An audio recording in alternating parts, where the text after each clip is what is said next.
Dia Mundial do Rim foi criado para conscientizar a população sobre a prevenção às doenças renais que atingem aí cerca de 850 milhões de pessoas no mundo e mais de 2 milhões de brasileiros morrem em decorrência dessa doença, dessas doenças renais todos os anos. Mas será que apenas tomar aquela aguinha com frequência ajuda a evitar esse tipo de problema? É o que a gente vai saber agora na conversa com a médica Elisângela. É médica nefrologista. Acertei? Isso mesmo, Flávia. Tudo bem? Seja muito bem-vinda.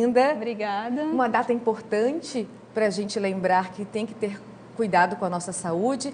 E sobre essa questão de ingerir água, é mesmo bem importante nesse caso? É importante, Flávia. O Dia Mundial do Rim ele foi criado e ele é internacional, com o intuito de alertar a população para a prevenção da doença renal. A gente sabe que a ingesta de água ela é extremamente importante, não só para os rins, como também para o coração, para a pele, para manter todo o equilíbrio do nosso organismo, Não é o suficiente só ingerir bastante água, mas é sim muito importante. Quando a gente fala da ingestão de água, qual a quantidade? Tem uma quantidade assim que seria legal? A gente costuma individualizar, de acordo com o peso do paciente, mas de maneira geral a gente orienta a população à ingesta diária de 2 litros de água por dia. E qual que é a função de um rim no nosso organismo, para a gente explicar bem para o pessoal de casa? O rim ele tem diversas funções dentro do nosso organismo, mas assim, a gente pode destacar que ele é responsável pelo controle da pressão arterial. Ele também filtra o nosso sangue, elimina diversas toxinas que fariam mal ao nosso organismo.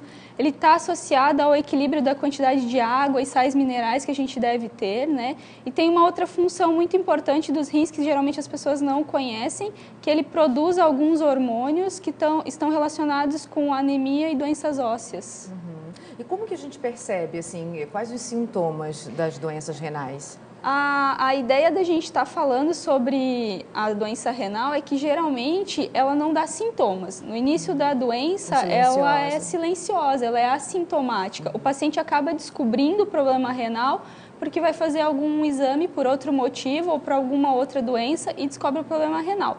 Quando os sintomas surgem e aparecem, o paciente costuma estar numa fase mais avançada já da doença e os sintomas podem ser confundidos com outros problemas de saúde, porque eles são bem inespecíficos, como palidez cutânea, sensação de cansaço excessivo, perda de peso, perda de apetite, inchaço nas pernas, náuseas, vômitos. E dificilmente o paciente pensa em doença renal, ele pensa em diversas outras coisas e geralmente o rim é o último que a pessoa pensa. São sintomas parecidos mesmo, muito comuns assim. Exatamente. Tem uma participação, nosso público está perguntando, pode colocar.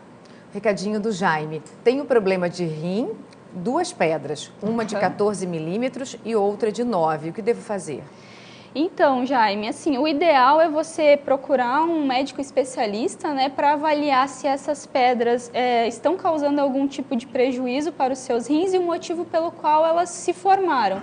E daí realizar o tratamento direcionado para elas, ver se há necessidade ou não de intervir, retirar esses cálculos ou se é só um acompanhamento, mas procurar uma consulta especializada para estar investigando melhor isso. Mas essa pedra no rim, essa dói, né? Dói.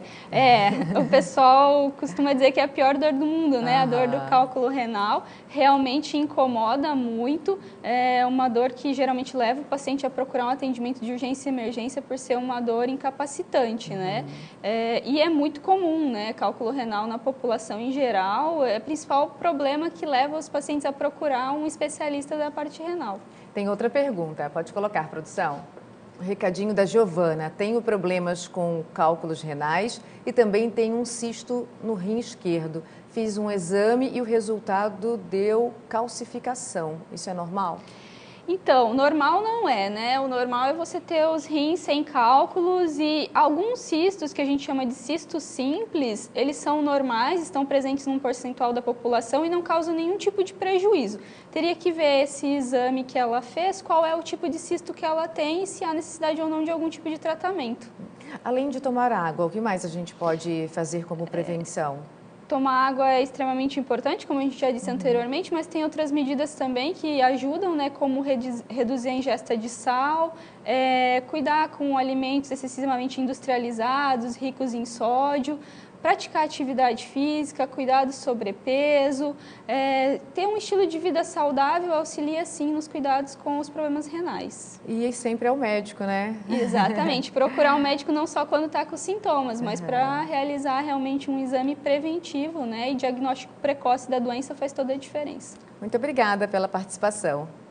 Você queria dar uma informação, né? Qual que é? Sim, eu gostaria de falar que a gente aqui na nossa região, né, há 1 ano e meio, mais ou menos, a gente começou a trabalhar com transplante renal no Hospital Marieta. Está disponível para toda a população de maneira gratuita, né, pelo Sistema Único de Saúde. A gente tem o setor de transplante lá no hospital e quem quiser mais informações é só procurar pela equipe lá. Obrigada, de novo, uma ótima tarde. Eu agradeço.